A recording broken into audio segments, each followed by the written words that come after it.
जय हिंद दोस्तों। कुछ बच्चों ने कमेंट्स किया था कि सर आरपीएसएफ के बारे में भी कुछ बताइए। आरपीएफ और आरपीएसएफ में बेसिकली क्या अंतर है, आरपीएसएफ में कैसे होता है। देखिए, आरपीएसएफ का स्पेशल कोई वैकेंसी तो निकलता नहीं। आरपीएफ के जो वैकेंसी अभी निकला है, आरपीएफ के वैकेंसी से ही जब आपका जिस जोन में आप फॉर्म भरे हैं, जहां से आप ट्रेनिंग जाएंगे, वो आपका भी अब पक्का जोन, अस्थायी जोन है नहीं, वो आपका एक अस्थायी जोन है, समझिए। यहां से आप ट्रेनिंग सेंटर जाएंगे, ट्रेनिंग जब कंप्लीट होगा, ट्रेनिंग कंप्लीट होने के बाद आपका फाइनल रिजल्ट बनेगा। फाइनल रिजल्ट बनने के बाद उसके बाद फिर जोन का अलॉटमेंट होगा, वहां पर जोन का अलॉटमेंट होगा आपका। अभी जो जोन, जिस जोन में फॉर्म भरे हैं या जहां अप्लाई किए हैं, वो जोन आपका अभी जोन नहीं है। जोन कब आपका डिसाइड होगा? जब आपका ट्रेनिंग खत्म होने के बाद फाइनल रिजल्ट आउट होगा, उसके बाद उसमें होगा। तो उसमें क्या होगा?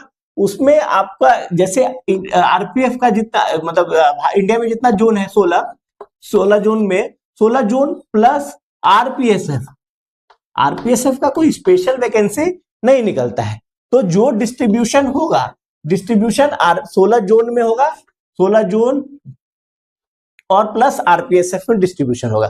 तो कांस्टेबल्स का जो जितना भी वैकेंसी है, तो उसमें समझिए कि संभावनाएं ये है। मैं आपको ये संभावनाओं पे ही बात कर रहा हूं मैं, क्योंकि रिजल्ट के बाद क्या कहां किसकी पोस्टिंग होगी उस विषय पे तो बता पाना संभव नहीं है। तो ये है कि जहां संभावना ये है कि आरपीएसएफ में कांस्टेबल्स ज्यादा जाएंगे और आरपीएफ में कांस्टेबल्स कम आएंगे। आरपीएसएफ, क्योंकि आरपीएसएफ में जो पहले से काम कर रहे हैं जो कांस्टेबल्स, उनका 5 साल 6 साल 7 साल नौकरी जिनका हो गया है, वो अब आरपीएफ में अपना अप्लाई किए हैं। आरपीएफ में, वहां से आरपीएफ में आ जाएंगे। जब वो आरपीएसएफ से आरपीएफ में आ जाएंगे तो आरपीएसएफ में वैकेंसी कम हो जाएगी। जब आरपीएसएफ में वैकेंसी रहेगा तो फिर जो रिक्रूटमेंट होगा फर्स्ट उसको आरपीएसएफ में फिलअप किया जाएगा, और आरपीएसएफ से जो आएंगे उनको आरपीएफ में की वैकेंसी को उससे फिलअप किया जाएगा। तो उसी तरह सब इंस्पेक्टर में भी वही होगा कि जब आपका फाइनल रिजल्ट बनेगा, तो फाइनल रिजल्ट बनने के बाद आपका जोन अलॉटमेंट होगा। जोन अलॉटमेंट के साथ साथ आरपीएसएफ भी अलॉटमेंट होगा। आरपीएसएफ की 10 बटालियन जो है उसमें आपका डिस्ट्रीब्यूशन होगा। देखिए, आरपीएसएफ के भी एक आईजी होते हैं, और जैसे प्रत्येक जोन में जोन का आरपीएफ का प्रत्येक जोन के जो आरपीएफ के हेड होते हैं वो आईजी रैंक के अधिकारी होते हैं, तो उसी तरह आरपीएसएफ का भी एक आईजी रैंक का अधिकारी होते हैं। और ये पूरे जो है आरपीएफ के आईजी और आरपीएसएफ के आईजी किसको रिपोर्ट करते हैं? डीजी आरपीएफ, जो नई दिल्ली में बैठते हैं। ये इनका पूरा सब, आरपीएफ और आरपीएसएफ दोनों के हेड जो होते हैं वो डीजी आरपीएफ जो नई दिल्ली में बैठते हैं वही होते हैं। अब आरपीएसएफ का जो ड्यूटी है, नेचर ऑफ ड्यूटी जो है वो आरपीएफ से अलग है। आरपीएफ का पोस्टिंग जो होता है स्टेशन पे तैनाती होती है या ऑफिस में तैनाती होती है ना। और आरपीएसएफ का जो डिस्ट्रीब्यूशन है या तैनाती होती है कंपनी लेवल पे होती है। आरपीएसएफ जैसे पैरामिलिट्री फोर्स के अदर कंपनियां हैं, जैसे सीआरपीएफ है और अदर भी पैरामिलिट्री फोर्स है, जिसमें कंपनियां होती है ABCDEFG ऐसे करके कंपनियां होती है, अल्फा ब्रेवो चार्ली डेल्टा, इस तरह की कंपनियां होती है। तो एक कंपनी में 125 का लगभग स्ट्रेंथ होता है। तो वो उसी तरह से आरपीएसएफ की भी एक बटालियन में 7 कंपनियां होती है, और हर कंपनी का मूवमेंट जो होता है वो जरूरत के हिसाब से, जैसे रेलवे को जहां जहां या आरपीएफ को जहां जहां मदद की जरूरत होती है वहां आरपीएसएफ की कंपनियां का डिप्लॉयमेंट होता है और उनका मूवमेंट होते रहता है। कभी 6 महीने आप रहेंगे दिल्ली में, फिर आपका 6 महीने के बाद मूवमेंट हो जाएगा, जरूरत हुआ तो आपका कलकत्ता भेज दिया जाएगा, कहीं और भेज दिया जाएगा, और जगह पे भेज दिया जाएगा।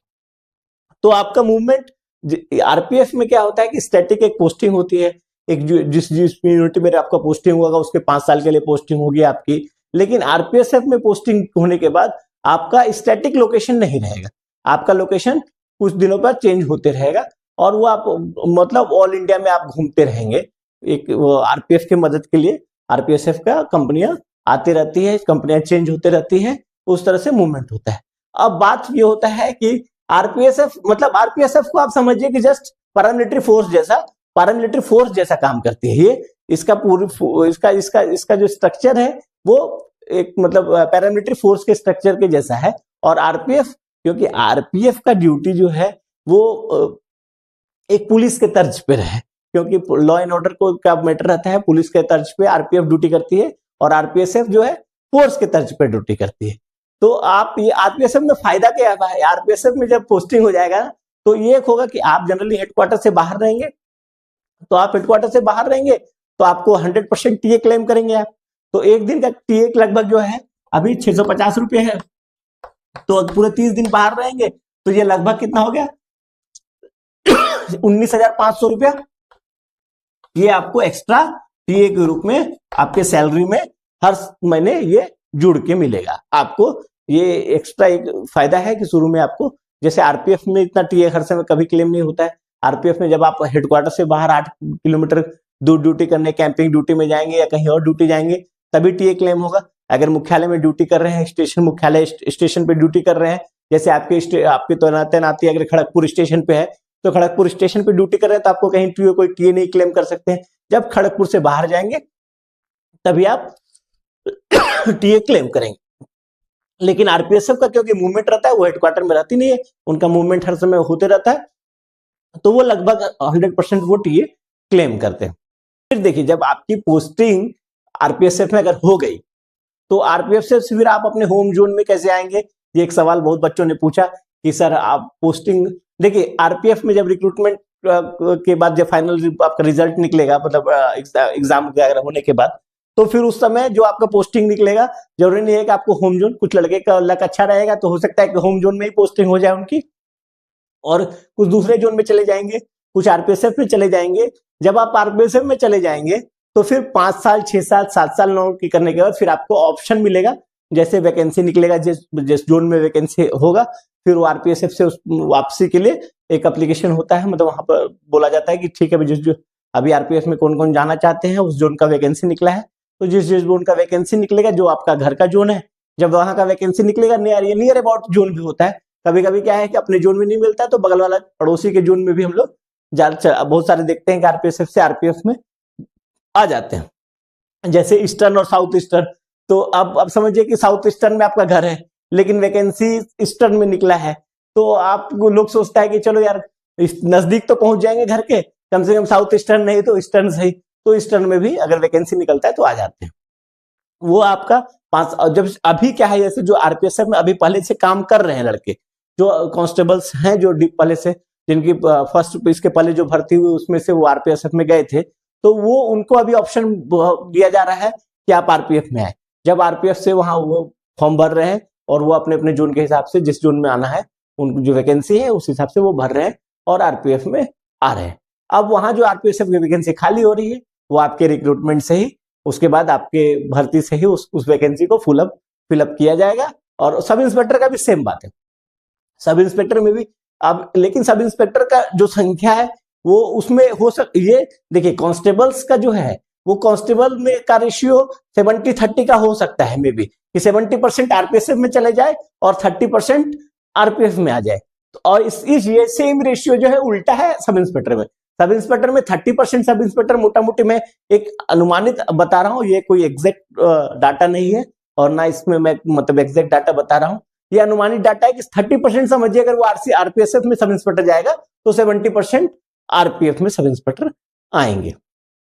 तो जो उसी तरह सब इंस्पेक्टर का भी है, अगर जो सब इंस्पेक्टर चले गए हैं आरपीएसएफ में तो वो फिर उनका 5 साल 6 साल की नौकरी होने के बाद फिर वो अपने अगर जोन में वैकेंसी निकलता है तो वो जोन में फिर वो ट्रांसफर आते हैं और ट्रांसफर आके फिर अपना आरपीएफ को ज्वाइन, मतलब आरपीएफ तो एक ही है लगभग समझिए, फिर आरपीएफ में आ जाते हैं, वो उनका फिर स्ट्रेंथ आरपीएफ के स्ट्रेंथ में वो शामिल हो जाते हैं।